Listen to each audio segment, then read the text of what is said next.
Okay, hi everyone, and welcome to part 3 of my Adobe Camera RAW video tutorials. Now, in this part, we are going to look at the following two sections in Adobe Camera RAW, the optics and the geometry. Okay, so let's get started. So, optics, first of all, if we open up optics and we go on to profile, you see that we get these two sections.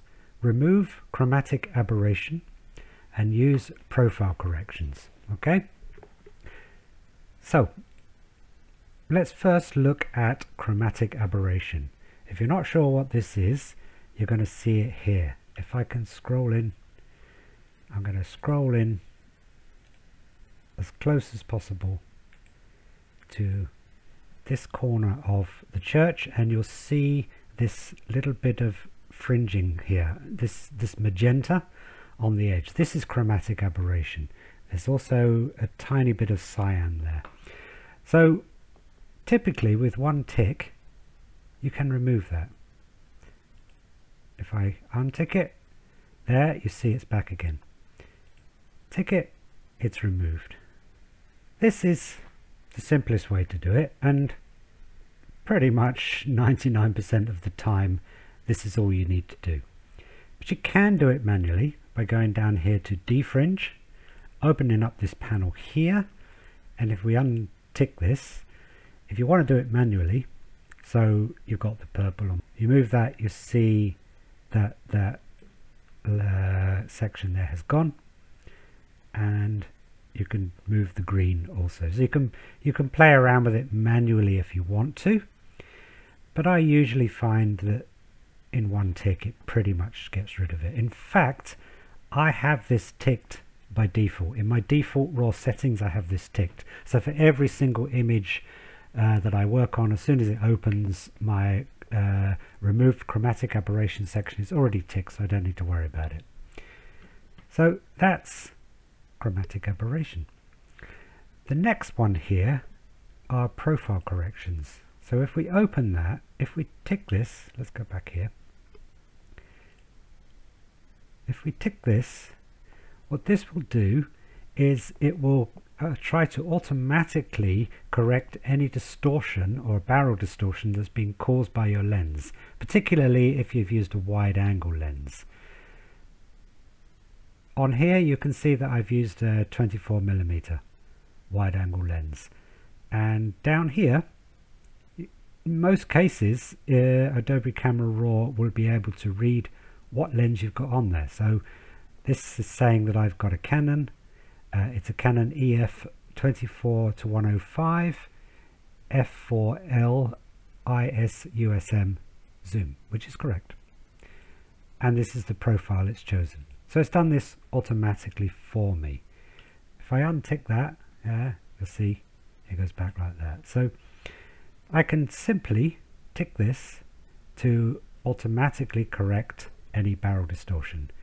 It doesn't always work nicely, but you know, 9 times out of 10 it does. If it doesn't, then down here you can make more adjustments. So you can pull this back and forth. Okay, now we can go over here and do it manually. So if we untick this, we go to manual. Over here you can just basically adjust this manually, completely manually, if you want to. So if we go to an image like this, for example, if I want to try to correct the barrel distortion on that, it's still going to give me problems. Now the reason for that is, although I've shot this at 24mm, I've also shot it from a very low angle, and of course when you do that with a wide angle with buildings, you do tend to get this vertical warping, you know, everything tends to bend in on itself. So even if I check this, because it's done, it's pretty much straightened it. Look, if you look at the tower here, it's a little bit bent. So that's good in the sense that it's straightened everything for me. That's nice, but it's still not enough. So the next thing I can do is close my optics, open up the geometry section, and again manual transformations. Now again, I've got a whole bunch of presets I can apply, but I never use them. But if you want to, you can try to click a few different presets, see what it does for you, but in most cases it doesn't do much. It's much better to come down here to the manual section. Now vertical in this case is what I'm going to want to do. So if I pull this, you can see now that I'm straightening all of these buildings nicely. Now you see that when I do this, the grid comes up automatically. Now the grid you'll find down here on the bottom right, and you can toggle it on or off. If you toggle it on, and then up here at the top you can adjust the opacity of the grid, so you can make the grid much more visible if you pull that up to the fullest, or you can make it less visible and more of the image visible. So if you pull it up to about here maybe, you can see the grid lines nicely, but you can also see the image nicely. So you can use this as a guide, okay? And you can also adjust the grid size. So if you want to make the grid bigger, much smaller, it's quite handy. So let's leave it about there, shall we? And then go back to our vertical section. And now I'm going to try to straighten up this as much as possible. There we go. Now I've got my tower, the edges of my buildings, everything nice and straight. I toggle that off again. Now you see everything's nice and straight. I want to pull it back just a touch maybe. There we go.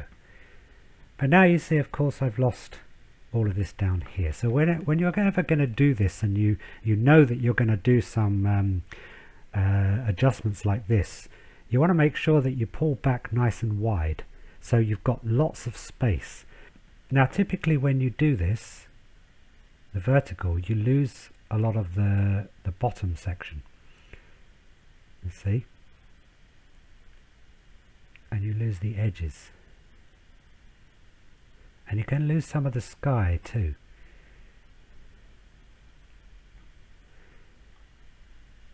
So if we pull this section down here, you see we've got a bit of a curvature here on the sky.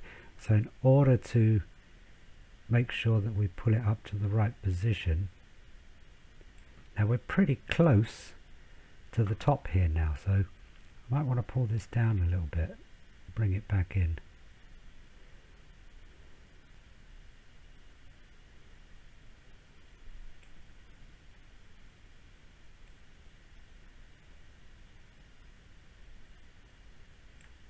There we go.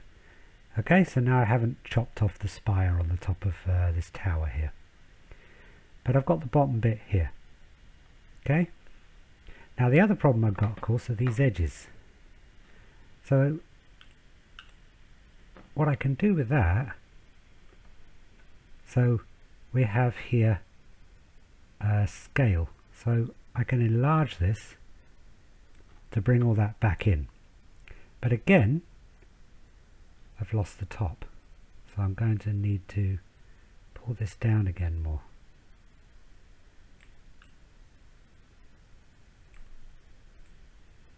Just about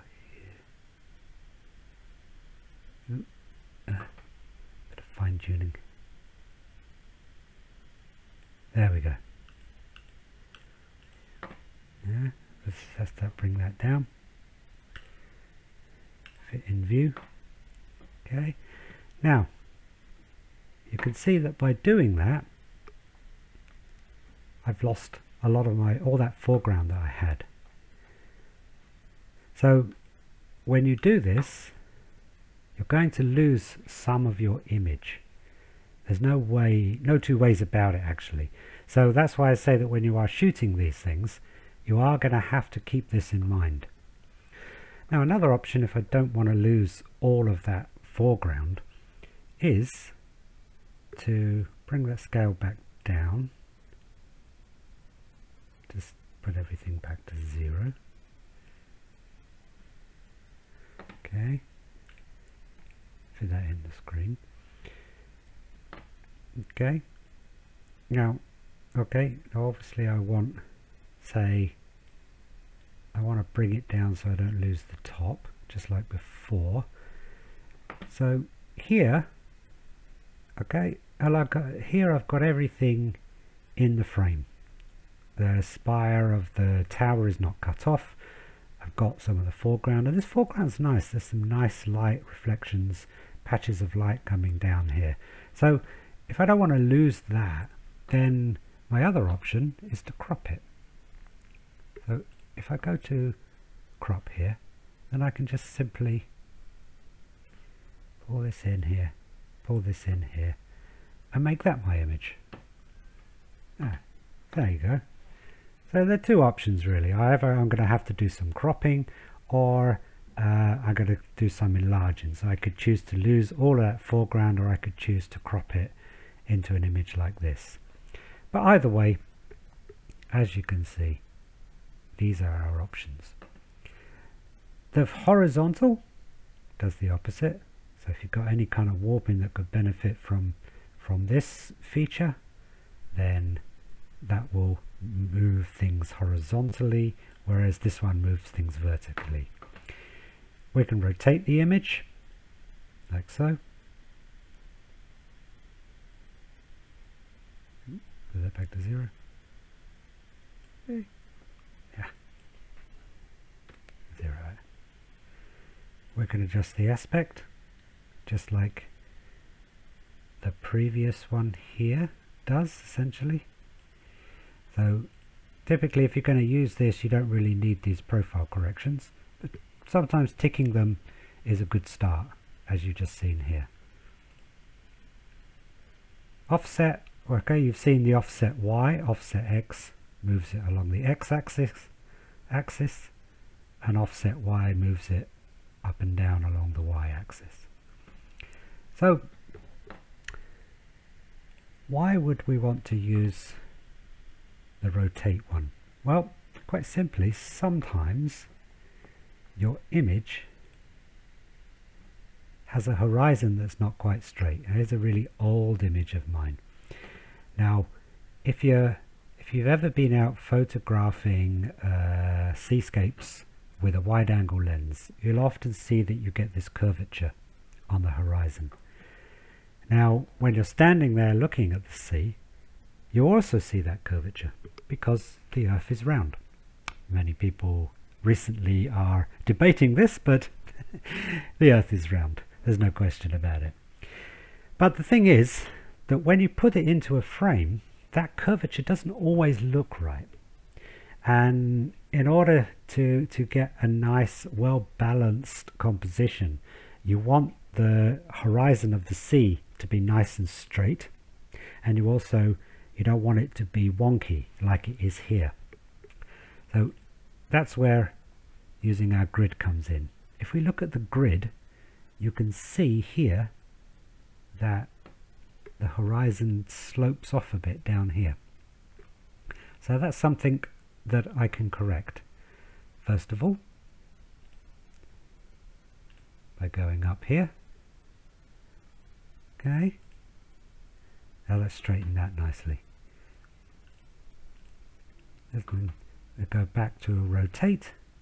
Now I can rotate that horizon so it's nice and straight.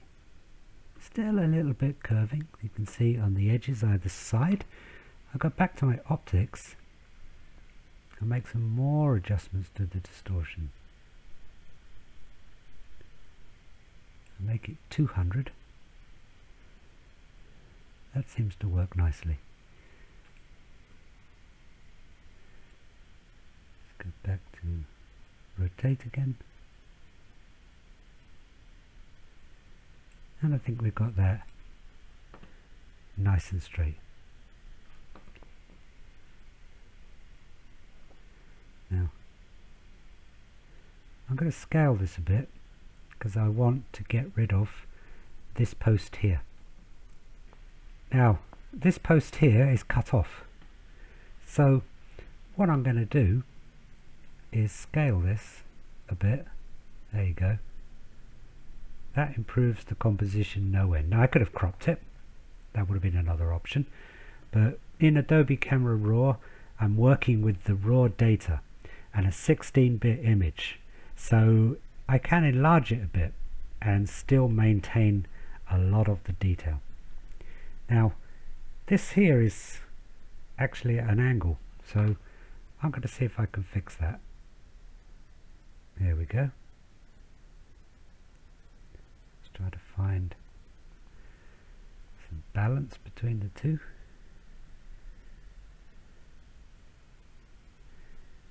That one looks straight on the left.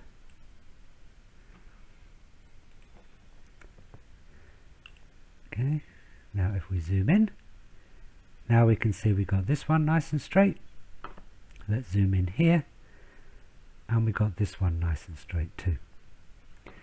So now see if I can scale that back down. No, let's bring that back. Yep, about there is perfect.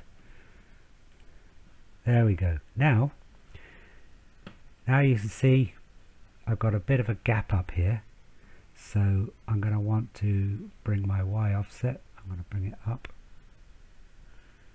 because I've lost some of the foreground here, so let's take it up to about here. There we go. Put my grid back. There we go. Now I've got a nice straight horizon. I've straightened up the poles here because the wide angle was warping those and causing them to lean over. So I've got everything nice and straight. Now I can just make a few minor adjustments to this image. This is quite an old image actually, taken on a previous camera. Let's tweak some of these here. There we go. Now a drastic improvement on that image using these tools. Now finally, the other tool we want to look at is, if we go over here, the Vignette tool. Now again, if you turn on the profiles, you will get the Vignette tool there. It does a little bit to it, you can see. So on an image like this, you can see that we've got a bit of vignetting around here. By turning that on, we automatically make some adjustments there, or as before, we can manually adjust that. Now that's quite useful if you don't want to adjust, if there's no barrel distortion, you don't want to correct any of that, then just go to the manual settings and get rid of that vignette. Or if you want to increase the vignetting, if you want to add a vignette to something, then you can just pull it the other way. Okay, so let's pull that to about there. There we go. That's got rid of the vignette on there. So there you have it, the optics panel and the geometry panel. Very, very useful tools there for making further adjustments to your raw images. Okay, so thanks for watching. I hope you enjoyed this, and if you haven't checked out my previous 2 Adobe Camera RAW tutorials, then please go check them out. If you like this video, I'd be really grateful if you give it a like, and if you haven't subscribed, please subscribe in order to be notified of all my future videos. Thanks for watching, and catch you later.